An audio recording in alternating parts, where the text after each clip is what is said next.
Mexipino family, you know what time it is. Before we start this podcast, we want to talk to you about the one, the only, #1 remittance app, Tap Send. If you want to send money to your family in the Philippines and Mexico, you can send it using Tap Send for 0 fees. That's right, 0 fees. And if you use code Mexipino, you get $20 off. Not $20. You get not $20 off. You get $20 to send to your family in Mexico or the Philippines. And trust me, you're going to want to do that because Tap Send is literally the best ever. It gives you the best rates, the best currency exchange rates, and the most up-to-date ones too. And let me argue with that too. You kind of get $20 off because instead of paying $20, you are getting $20 to give to someone else. That's true. But you only get that $20 if you use code Mexipino on Tap Send. Either pick the Philippines or pick Mexico and send money to your family right now. Kamusta na kayo? Hola, everyone. What's good, everybody? My name is Nico Blitz. And I'm Jackie Ramirez. And welcome back to another edition of the Mexipino podcast, or as the transcriptions on our producer Dino's transcription, rather, it says AI transcription. Yeah, this AI transcription is crazy because it sometimes says like Mex Pino, like Pino Colada, I guess. I'm sick. That's crazy. AI do better. But then I'm also just like, is my speech that bad? No. Well, let's see. You say Mexipino, and then I'll say Mexipino, and then we'll see what the AI does. All right. Okay. Mexipino. Okay. Mexipino. I'm not even going to lie. The AI probably doesn't even know what Mexipino is. It probably doesn't, but yeah. But ladies and gents, I do want to say first and foremost, at the time of recording this podcast, it is very close to Dia de los Muertos. Yes, Dia de los Muertos. For those who don't know what it is, I mean, it is a Mexican tradition. Okay. However, I feel like anybody can celebrate it. I feel like it's honoring of the dead, you know, those in our families and loved ones who have passed. I feel like, you know, if somebody wants to honor their loved one on Dia de los Muertos, they can, just as long as they do it appropriately. Yeah. It doesn't need to become like, oh, Cinco de Mayo, we're going to drink tequila and da-da-da-da. No, that's not what it is. We're not going to be pouring up for our loved ones, pouring liquor on the ground. No, absolutely not. Dia de los Muertos is a very sacred holiday and a tradition in Mexican culture. So those who plan to celebrate that, do it accordingly. Make sure you read on your history and how to do it. And if you don't, ask someone. Yes, definitely ask someone. Speaking of people who celebrate Dia de los Muertos, the only reason why I remember Dia de los Muertos is coming around every single year is because Pokemon Go has been...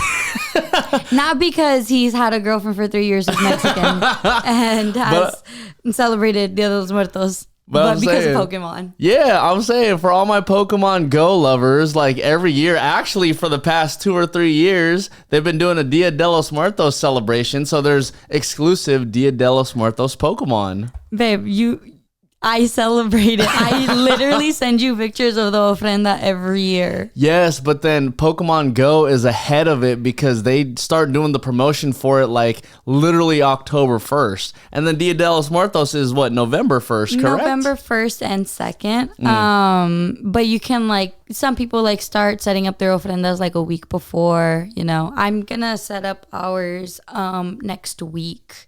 Yeah. I want to set it up wait, what's today's date? Yeah. I want to set it up maybe on Saturday. Okay. Or sometime next week. Yeah. Monday. But yeah, it's 2 days. It's November 1st and November 2nd. One, to get a little bit morbid, sorry. The first one is to celebrate the children who have passed. Okay. And then the second one is to celebrate the adults and everybody else.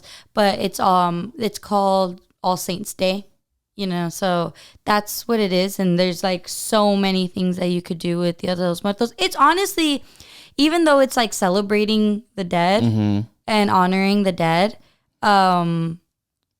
it's a very beautiful tradition, I think. No, it is. I mean, it's extremely colorful. I mean, when I think of Dia de los Muertos, I think of the colors like orange, yellow, white, a little bit of pink here and there. Yeah. I mean, not to be a little bit stereotypical, but like, I kind of imagine just like the entire Coco movie when it comes to Dia de los Muertos. That's you know what exactly what it is. Like, I mean, I think Disney did such a good job with that movie to like, that was, that's one of my favorite movies. Yeah. And like, it's because that hits so close to home. And it also shows people like, hey, this is what actually happens during Dia de los Muertos.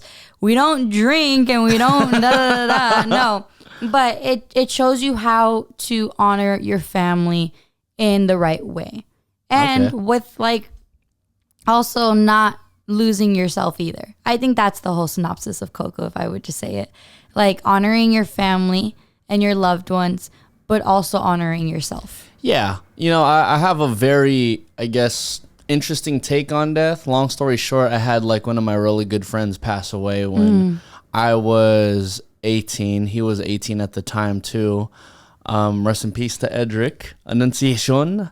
But I kind of had this feeling after I broke down a lot of our conversations where he told me like, bro, like I can't wait to just travel the world and be able to, he wanted to do cross country across the United States. Really? Yeah. Dang, he wanted to be a modern day Forrest Gump. Basically, he was like, bro, like we could just take the whip and then just drive everywhere across the US. We go to like Utah, wherever the hell, right?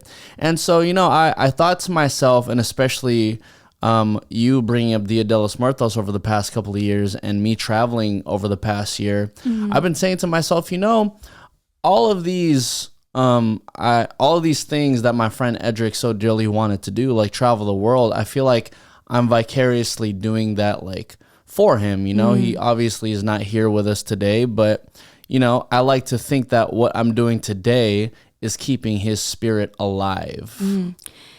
Do you want to go to the station? Oh wait, you're gonna be there on Monday, right? Yeah. We have AJ Barrera coming in, the medium. Oh, I love mediums. No. I also like extra hard. No, the psychic medium, the one who helped me talk to my grandpa. Okay, yeah, I'm with it. Maybe he can help you. Can we get him on the podcast? We can talk to him, but it's just that he lives very far away. What if we did the podcast at the station? Oh, I don't know I have to look at what time he's coming in, so I can hit him up on the side. But yeah, I think that'd be like really dope. I'm with that, yeah. And it's actually like kind of crazy. I think Nico and we like our paths were meant to cross because when we first started dating and getting to know each other more, I mentioned that, my grandpa had passed away. And he told me about his best friend Edric, and Edric passed away the day before my grandpa did, which is the nuts. Same year. Yeah, which is insane. Yeah, it's absolutely insane to me. Yeah, and I don't know. I just think of those as like, those are the stars that are aligning. We were meant to talk about it. We were meant to like, and after that, honestly, after you told me that a couple years ago, every time like I talk to my grandpa, I tell him to like, say hi to Edric for you. Oh, I love that. Thanks, babe. Yeah, I do that because I'm like, somehow, some way I feel like all that is aligned, Yeah. I feel like those who have passed on all know each other and that it just happens. But Dia de los Muertos, we celebrated in my family. Honestly, we didn't celebrate it until my grandpa passed away. Really? Yeah. Why is that? I guess it's just because, like, we didn't have any immediate family members that we knew that well enough to like be involved in it. My grandpa passing away in 2014 was like the start of like, okay, our family isn't more immortal, Yeah, it's I also guess for lack of a better way for me to phrase it, rather, no one's died before. Yeah, no one within like your immediate circle of family passed away before. So no, and that's truly what it is. But I remember the first year we did it, I was just so happy because, that's something that Dia de los Muertos started as like an Aztec tradition. That's how far it dates back. Some people might think it starts off other ways, but I know it as an Aztec tradition. And there's so many beautiful things that like are symbolic within the Dia de los Muertos tradition. It's like, it's down to flowers, it's down to food, it's down to pictures, it's down to like papel picado, which is the paper that you see in Coco, the one that's cut up in a certain way. It's everything, it's a certain sweet bread, not pan dulce. It's called pan de muerto. Okay. It's literally bread of the dead. And bread of the dead. Yes. Whoa. But it's the way that it's like shaped. They like shape it in like little, there's like little balls on one side that look like the top of a skull, and then there's like twists in it that look like pretzels that are meant to symbolize. They're meant to symbolize bones. Yeah, I see it. So it's actually pretty cool. This is actually my first time seeing it. For people listening on Spotify and whatnot, unfortunately you do not get to see this, but I will show everybody on YouTube right now. It's pretty cool. It literally looks like a loaf of bread with a bone-like structure on the top with multiple, it looks like maybe 5 bones on it. Yeah, that's what it's meant to symbolize, the skull and like, the bones and everything like that. And also too, I think it's so cool that like we do this tradition because it's also meant to like, don't be scared of death. That's how I take it. Don't be scared of death. Are you scared of death? I am to a certain extent. I don't think I'm scared to die. I'm just scared of how I'm going to die. Like you're hoping it's not on some Final Destination shit. Like I don't want to suffer, But when I know that like I'm going to die, I'm going to be at peace, So I'm not afraid of death. I think, like my mom, ever since my grandpa passed away, prior to that, she was really scared of it. She was really scared of death. She was really scared of like ghost and this and that. And now really?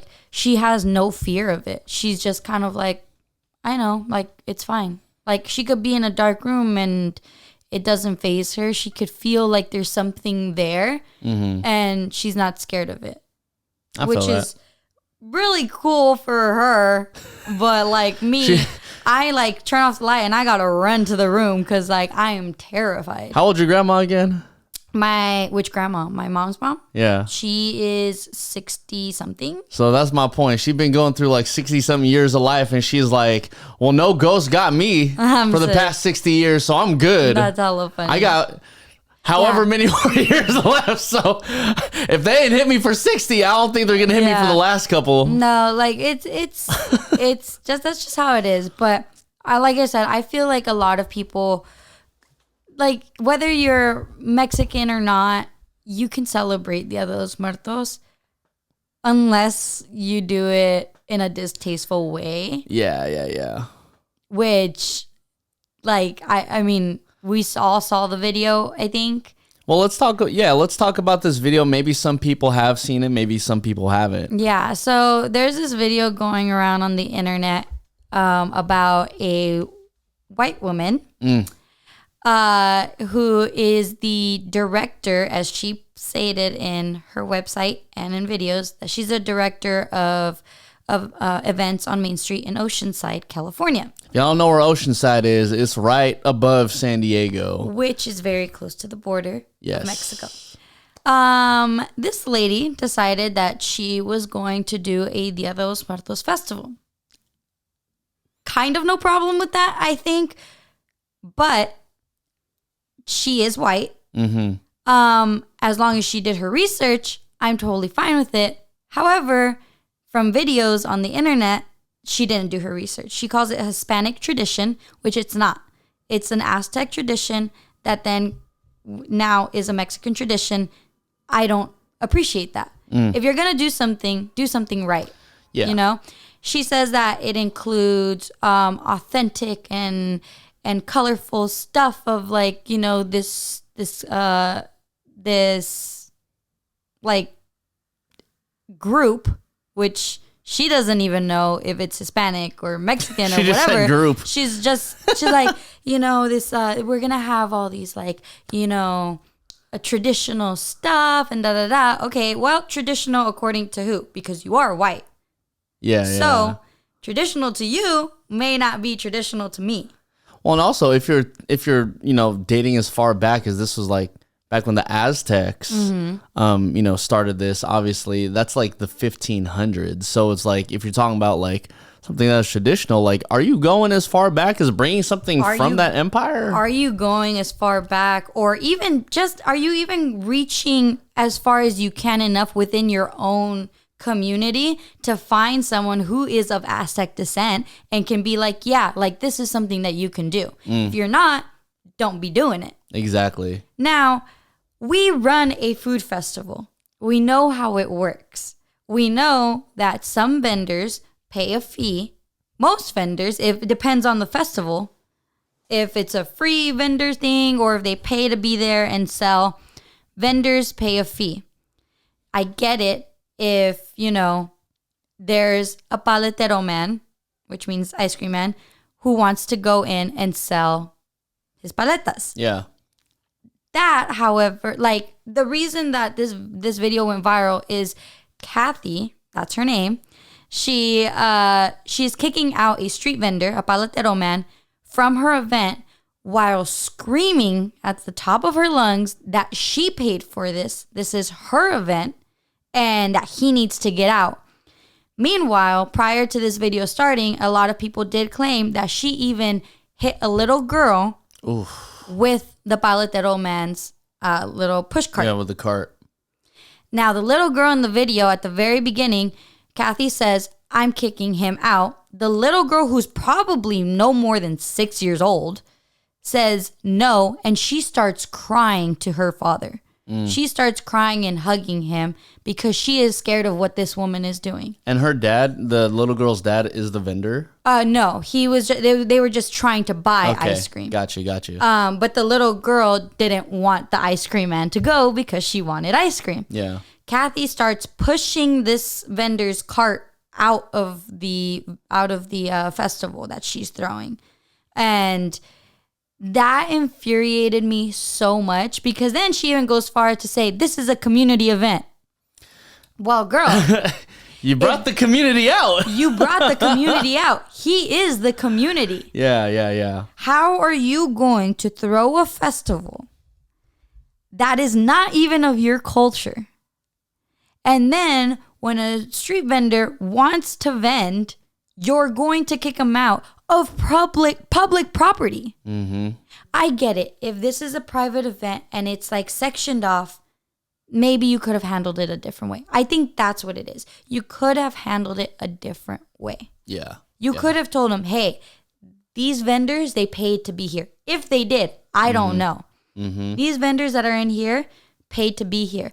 However, if you want to go right outside of the gate, like this gate or whatever, or the beginning of this festival, you can vend literally right in front. Yeah, because at the end of the day, I feel like it is unfair for the vendors who did pay to be there. It's 1,000% unfair. If they paid. If they paid to be there. Now, if it is just an open free-for-all, I'm inviting everyone to be here, you know, like whatever food trucks and whatnot, like, okay, I think you can give the paletero man like a little bit of a pass. Yeah. But still, all you would have to do is kindly ask this guy to move out of the premises. That's all you got to do. And I think kindly. And I think my issue with all of this is not only the way she handled it, it's the like, when you're a person of color and someone who isn't is profiting off of your culture. Yes. And then like tries to just take it. Like I feel like in that video, she was just talking about like the way she was saying, I paid for this. This is my event. It's I don't know why maybe because this is my culture, I'm just like, it feels like she's trying to own this. It feels like she's trying to own Dia de los Muertos, and that's not okay. Yeah. This is not your culture. You can celebrate it. You can put up an ofrenda in your house. You can put up a community ofrenda. You can do that.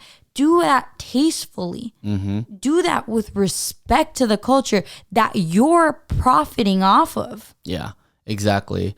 And I feel like at the end of the day, especially if it is not of your culture, like you might want to do this where you get somebody who actually knows what they're talking about and has celebrated this for a good portion of their life and is actually part of that culture.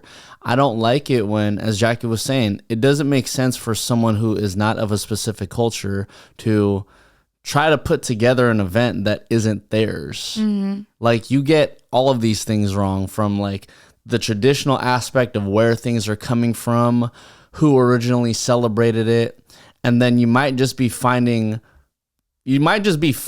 vendors or whoever just to like fill in spots and then calling it your event at the end of the day. Yeah. Like, it doesn't make any sense to me. It makes zero sense.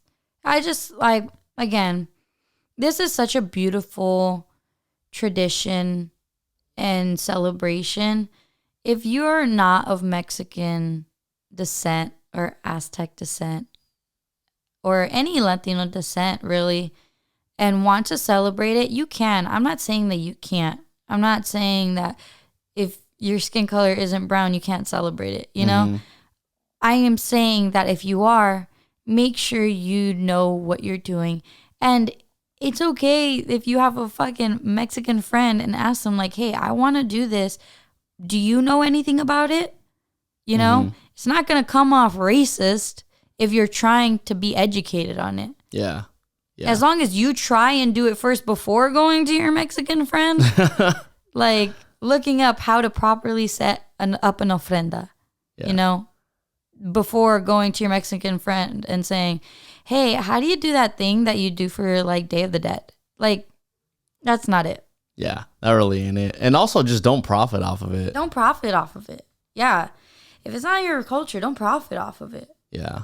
Yeah. That's the worst part. And I think we can say what we're saying because, yes, even though we do have a food festival and you're not Mexican and I'm not Filipino, you are representing and making sure that I don't fuck up anything on the Filipino end and vice versa, you know? Yeah.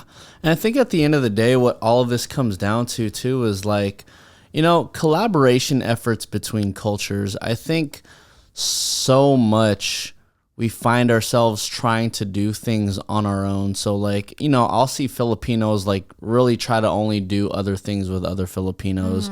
I see Mexicans like really only try to do things with other Mexicans. Black people and then white people just try to do every other culture's thing except their own. Like, well, it's the weirdest shit to me. I think their culture is... I'm not going to say it. I'm not going to say it. It's colonization. Oh, but you know, I would like to see, and you know, for people who are listening to this podcast, I would like to see a lot more collaborative efforts between our cultures and even collaborate with white people just to tell them what the fuck is actually going on, you know? If a fucking white person were to come up to us and be like, hey, I want to throw this event, da da da da. Great, you can throw that event, but you're gonna hire us as your consultants. Exactly. Like, yes. Give back to the people whose culture this is. Yes, and as long as you're giving back to the people that you're profiting off of. You know, I don't know for this lady, Kathy, whatever her fucking last name is, I don't know what she's doing with that money that she's profiting. You know, no one does. It should be on her website since she's claiming she's a nonprofit, but it's not listed.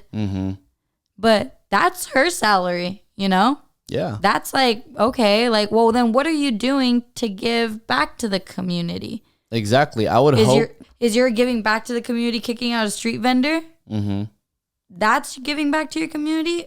Yeah, because at the end of the day, like whether this money was going back to, let's just say Mexicans specifically, it's like, well, you're kicking out the person that you're essentially trying to give this money back to. It makes zero sense. Zero fucking sense. Yeah. But that was my rant for the day. That was just do things in a tasteful way if it's not your culture. Kathy is the culo of the day, my friends. The culo of the day. Did that make sense? Kind of. Well, because Jackie and I are trying to make this segment where we talk about like, am I the asshole type of situation? Let me see. Hold on. I don't know. Hold on. Also, because I get what you're saying, and I directly translated it, but I don't think that's what it is. The cabron of the day. See, yeah, I mean, cabron, yeah. Cabron could be one. Cabron. Cabron is like cabron. I don't know how to say it, but like cabron, like you're being a cabron, like estás cabron. Like I don't know. You could be like Jackie trying to decipher what cabron means right now is actually hilarious. No, it's because like cabron is like you're acting like a cabron, like you're. Yeah, I guess you're acting like an asshole. Like, don't be such a like dickhead, I guess. Like, I don't know. Like, there's different ways you can use cabron, because then you can use cabron as in like that, like es cabron, like that's tight, like type of thing. What? Yeah, but it all depends on the context. It all depends on the context. This kind of reminds me of a conversation. This kind of reminds me of a conversation we had way early in the podcast, but I never understood, especially when I moved to SoCal, why Mexicans specifically call each other dick. Yeah, I don't know either. But like it was like, the weirdest shit. Like sup dick. Yeah, I'd be like, what do you mean what's up, dick? Maybe that's just like a I don't know, like a SoCal thing. I don't know. Maybe it's just like an LA thing. Well, you're a SoCal Latina, like yeah. I would think you have this information. But I don't go and talk like that. I'm like, sup dick? Like I don't go and talk like that. It's weird because it's like. But I did go to high school with hella people who do that. Like everyone in my high school pretty much did that. Like, sup dick? Like, okay. A lot of the guys talk like that. Well, that's why like my Filipino barber would say that to me when I first moved down here. I'm just like, what the fuck are you talking about? And he was like, bro, like, sorry, man. I be hanging out with hella Mexicans. I was like, I don't even know. Like, I literally don't know what any of that means. Well, yeah. I mean, I wish I could tell you, but maybe it's just like street slang. I don't know. Like, sup, dick? Well, going back to cabron, it's like, well, dick can mean so many different things. Well, cabron, like, that's also like, ¿qué pasa, cabrón? Like, what's up? Like, what's up, asshole? Like, what's up, asshole? Like, what's up, dickhead? Like, okay. So now it's starting to kind of make sense. So you could use it like in different contexts. Like, if you're like a homie, like in Mexico, like I've heard my uncles in Mexico say like, ¿qué pasa, cabrón? Like that. Like, ¿qué pasa? Like, what's up? You know? Yeah. And then there's also like, estás cabrón. Like, if you're mad, like, you can say estás cabrón, like you're being a dick or you're being an asshole. Or if something's cool, it's like, that cabrón, like, like, that's fucking cool. You know what's funny is that I'm thinking that all of this is, I mean, first of all, it's literally a foreign language to me, right? But like, I'm over here thinking how complicated it is to try to understand these different ways to use the same word in Spanish. And I'm like, how the fuck does anybody who speaks Spanish like understand this? But then I think about us over in the United States and how we have words like fucking kernel, like a fucking corn kernel, and then we have colonel, like a fucking lieutenant. Yeah, but that's completely different. But I'm saying, like, I'm over here thinking about the complexities that come with Spanish and how one word means different things. But then I'm like, but shit, English does the same shit. Yes, but like I said, like, cabrón is one, like, ¿qué pasa, cabrón? Estás cabrón or ta cabrón. Like, you know, it's like all of that different, like, nuances. There's like the pedo, remember? Okay. Like, estás pedo? Like, you're drunk.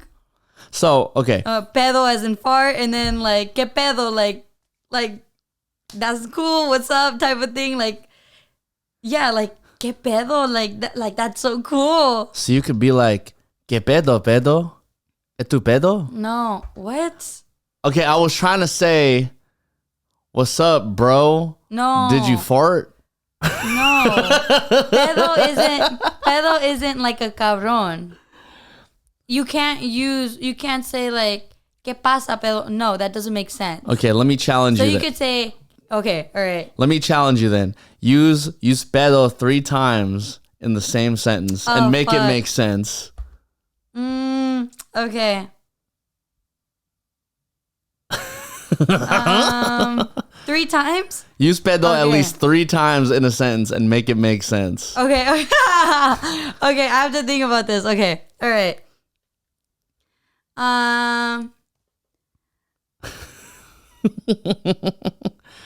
Okay. Go ahead. ¿Qué pasó anoche? Estabas bien pedo, te echaste un pedo. Pero el party está bien pedo.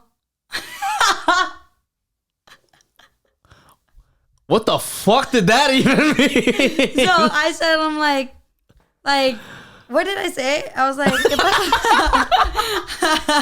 She's like, I don't even know what the fuck I said. I forgot how I started off. Like, ¿Qué pasó anoche? Like, what happened last night? You're so drunk that you like fucking farted. And then I'm like, but the party, that was fucking lit. Like, that's basically kind of what I said. I don't know. I think that you said right. Yo sabo. Or no sabo. No sabo. No sé. No sé. No sé. Okay, let me challenge you one more time. Use cabrón in a sentence, but use cabrón 3 times. Cabrón.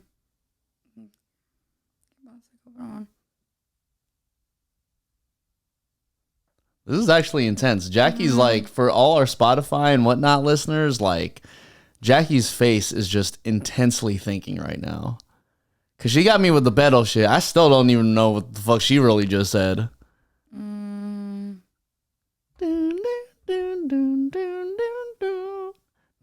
Okay. All right. ¿Qué pasa, cabrón? Anoche el Luis estaba un bien cabrón, pero el banda que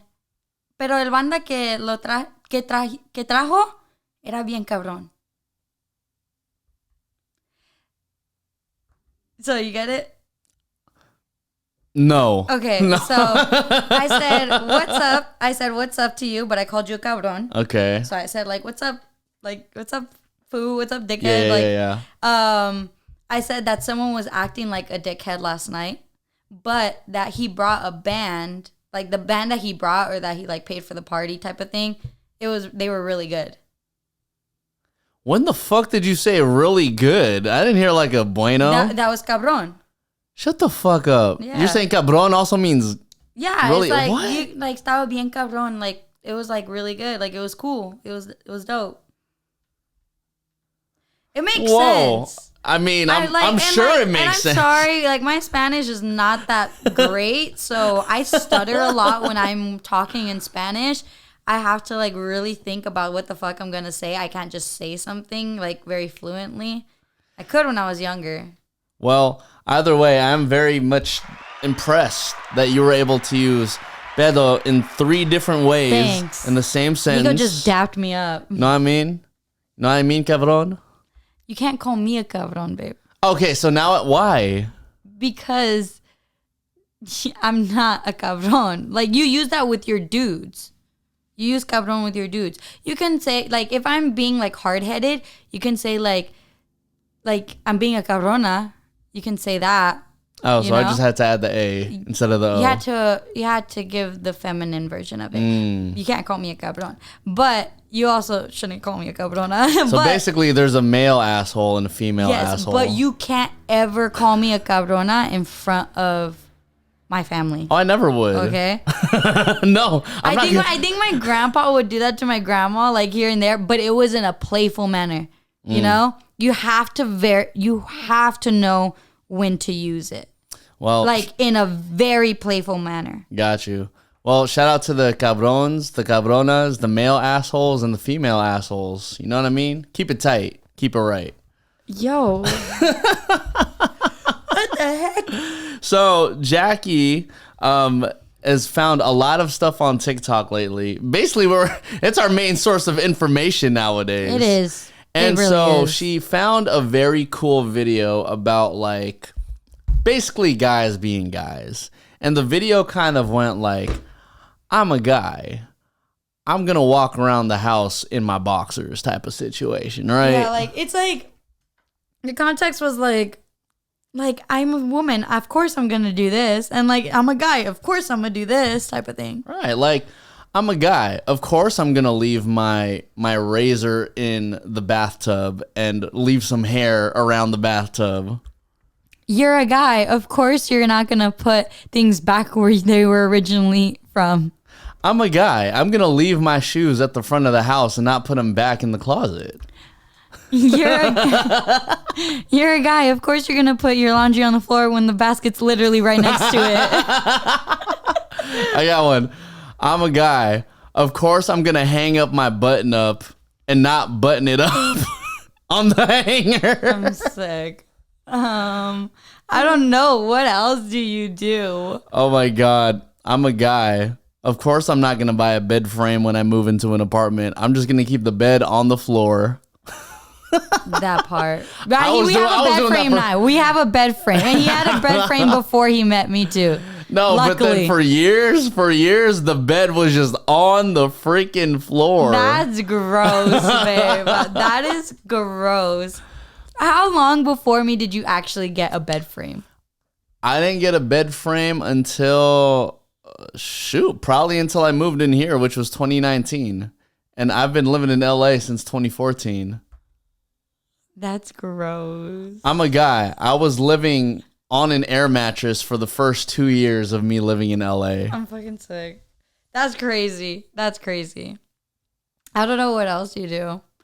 I don't know. What about I'm a girl? I can do I'm a Latina. Okay. We're going to transition over to I'm a Latina right now. I'm a Latina. Of course, my inside voice is yelling. Oh.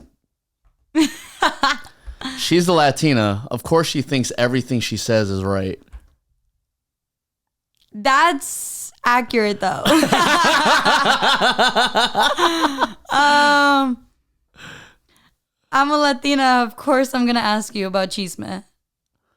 Oh, my God. And, of course, I'm a guy. I don't really ask about whatever the hell the chisme is. You're a guy. You don't ask the right questions about chisme.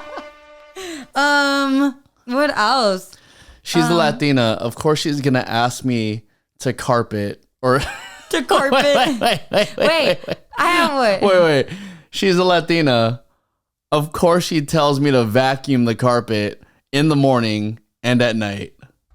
Yes. I'm a Latina. Of course, I'm going to have an attitude. Oh, my God. I'm a Latina. Of course, I'm going to look you up and down with an attitude. And she's a Latina. Of course, she's going to give me the attitude and then 10 minutes later act like she never gave me attitude. Stop. That's crazy. That's fucking insane. That's an insane ass statement. But that's facts. That's an insane ass statement. That's My crazy. God. I'm a Latina. Of course, everything you say, I'm going to think you're attacking me. Ladies and gents, my entire life story for the past 3 years just put into a single sentence. At least I'm aware. Am I going to change? I'm a Latina. Am I going to change? No. That was good. That was fucking good. I want to talk about a couple of Filipino things because me being a Filipino guy, I'd like to say I grew up with a lot of Filipino shit. You know what I mean? Shout out to... I mean, I would imagine so. I mean, you never know. White people think they grew up with Dia de los Muertos. That's all I'm saying. Kathy Nyquil of Oceanside. Shouts out to Kathy Nyquil. Nyquil. You know? Oh, shit. Sick. Okay, I got this. I'm a Filipino guy. Of course, I'm going to sing Lemonade on an ukulele. Stop. That's hilarious. I'm a Filipino guy. Of course, I'm 5'7". That's crazy. That's crazy. I'm a Filipino guy.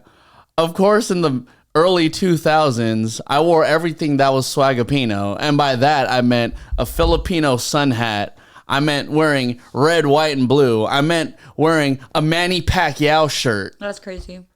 That's insane. No, I mean, the swagapino era was probably one of the greatest eras for Filipinos. I heard that there's like swag, like that whole swag era. Oh my god, ew. The swag era. Yeah, no, like that's such a cringy like moment in my life. The swag era. The swag era was fire. The swag era was fire, but like it was just cringy looking back at it. Like yeah. I literally like I did my side bangs the other day, and I was like, I used to do this shit. Like, I put side bangs the other day just for shits and giggles. Okay. I was like, ew, why did I ever do that? Like, I had, like, ugh, no. And then I wore bracelets, like, up to my elbow. I had, like, studded belt. I had the glasses that didn't have the lens. Oh, yeah. That was so embarrassing. You know, the cool thing about the swag era, I think even you remember these glasses, right? These about the swag era. It was the shutter shades. You remember the shutter shades? The shutter shades, damn. Or the ones that had the little bow if you were a girl.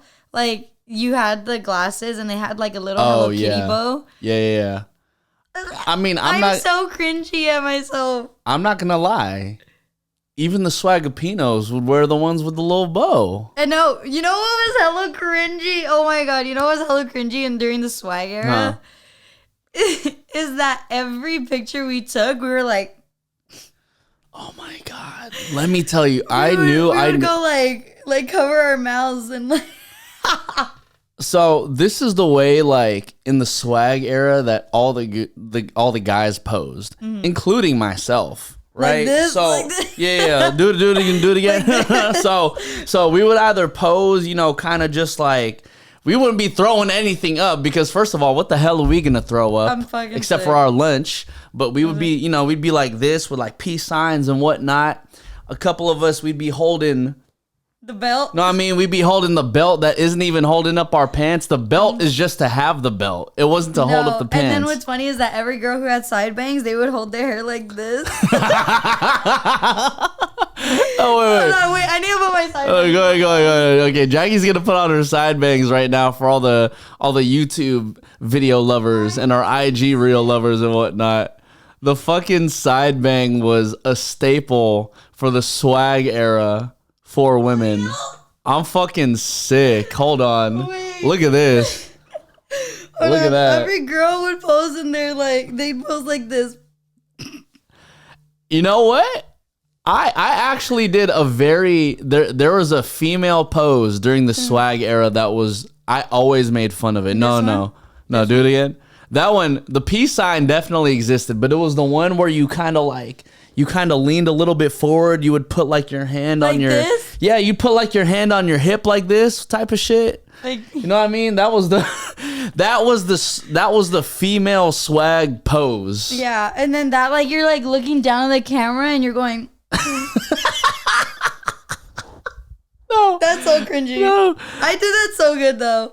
You did. Jackie definitely grew up in the swag era. This one was the one. This one was the fucking blueprint. Like you blocking your face and going like, oh my god! And you know why we did that? Oh my god! You know what was also part of the swag era? What was you know when you would take into this swag I don't fucking know. I love this, but you know during the swag era, people would take photos like with the light so that their nose would kind of like almost disappear. Yeah, and then everyone like held their phones like this, like. Yes. That was a brilliant time. You know, hold on. The swag era. Let me tell you something about the swag era that actually did transcend some time. Were actually Gerbeau jeans. Was that like okay? No shade, babe. No shade. I'm not like I'm really not trying to be disrespectful. What? Okay, go ahead. Go ahead. But was that like because like swag era for me, the jeans were like even for guys, at least down here in SoCal, maybe it was because it was a NorCal thing. I don't know. But it was like dyed pants for us. It was like colored pants. So like red pants, blue pants, purple pants. Like I had purple pants and I had red pants and I had checkered pants. And then like, but you're talking about your boat. So I'm wondering, I'm not trying to be disrespectful, babe, but was that like the older like swag, because I was in middle school in the swag era and you were in high school in the swag era. That's very true. Yeah, that's very true. I don't know, like, if the look was different in high school than it was in middle school. No. So because, you're a little bit younger than me, right? Uh-huh. So, like, it actually, no. God damn, this sounds fucking so old. But what happened was that the transition for a lot, like, during the swag era, right? It went from going from super baggy jeans into something very skinny and very colorful, right? So like initially during this swag era, people were rocking Girbaud jeans. Girbaud jeans, for people who don't know, they're literally jeans from France, but you could get it at this fucking store against all odds. You could get it at against all odds at Ceremony Mall. I remember this so vividly. Against all odds. It was against all odds. It was a big white store where the current Foot Locker is at, I believe, right? I'm sick. And so the fact that you remember the layout of the mall. Oh, yeah, because as I said in previous clips, I was definitely there. I'm sick. And I will proudly say that, despite it being an ick of mine. I'm sick. But, you'd get your Girbaud jeans there, and then next thing you know, when the swag era started to, like, almost kind of fade out, that's when jerking started to become a thing. And so people started to dress in the skinny jeans. So that's that's where the skinny jeans and the colorful jeans started to come through. Oh, okay, makes sense. Timeline makes sense then. Did you ever do any shuffling battles? I wouldn't do shuffling battles. Like, I mean, I'd do turf battles, but I wouldn't do shuffling battles. You were a turfer, so yeah, that makes more sense. But there were people who did, like, their shuffling shit. There was the turf dancers, and then there were the jerkers that just came out of nowhere. Yeah. Whether it started in LA or the Bay, that is up for a debate. Yeah, like, I remember, like, fucking school dances, there'd be, like, a random ass circle, and then it'd be, like, a shuffling battle. I was like, y'all. That was so embarrassing. Oh, my God. No, the battles were fire. I want to have a birthday party where it's the swag era. You know how funny that would be? Oh, that'd be great. That would be hilarious.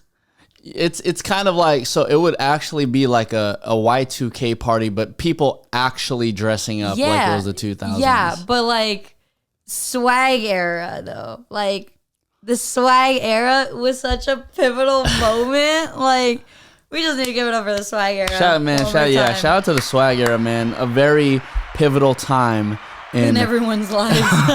In American history. In American history.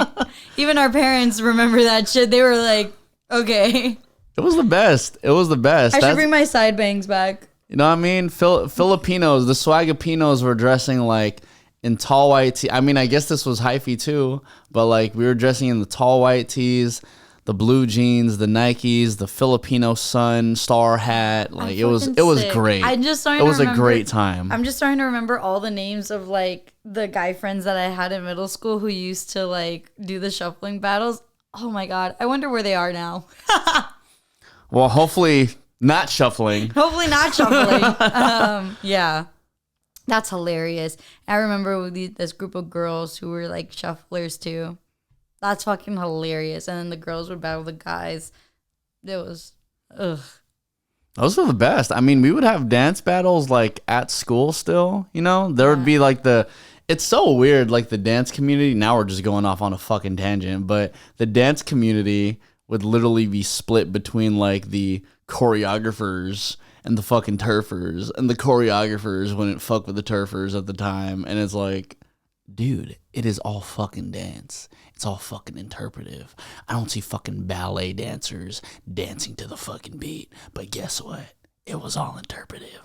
I have nothing to say. I wasn't a dancer. Oh my God, I was so hot. We need Dino on this fucking podcast so we could actually talk about how fucking irritated all of us were during this dance fucking era. We're not going to get anything done in that podcast. I can tell you right now, we're not going to get anything done in that podcast. Well, we do have a couple of dope podcasts like coming up, some very dope ones in the near future. I would happily like to say we have the one and only Anthony Midas coming on the Mexipino podcast Who is very Mexipino? soon. Yeah. He's Mexipino. He is Mexipino. So please look out for that one. The next podcast we drop is actually going to be a little bit past Halloween and past Dia de los Muertos and before Jackie's birthday. So there's a lot of shit going on. You know what I mean? So we will see you on this next podcast, ladies and gentlemen. That one will not have Anthony Midas. It will be the one afterwards. But yes, thank you so much for rocking with us, for all our opinions about...